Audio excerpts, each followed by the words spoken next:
Hello, good morning, happy Sunday. Ayan, ang almusal natin ngayon ay kinamatisang itlog.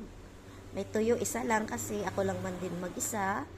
Ayan, may bagoong with kalamansi, sibuyas, nilagang puso ng saging, beef stick. Ayan, may juice ako, saging, adobong pata with lizard, at buto-buto. Ayan. Hinalo ko na lang yung gizzard kasi adobo naman siya. Ayan, oh.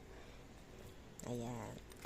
Pinaghalo-halo na. Pinagsabay ko na lahat. Ayan. Ayan. Masarap to, nagmamantika yung adobo natin. Masarap yung pata. Ayan, pata yan. Pata siya. Ayan, may gizzard. Ayan siya. Kalahating kilong gizzard. Ano yan siya, 1/4 na ribs, pata na 1 kilo. Ayan. Buong araw namin kakainin to. Ayan. Meron din akong sardinas. Ano ito, roast ball original ang ginamit ko para mas malinam na masarap. Ayan. Kasi yung roast ball na original, ano yun, malapot. Masarap yun kahit ulamin mo na diretso. Ayan. May rice tayo.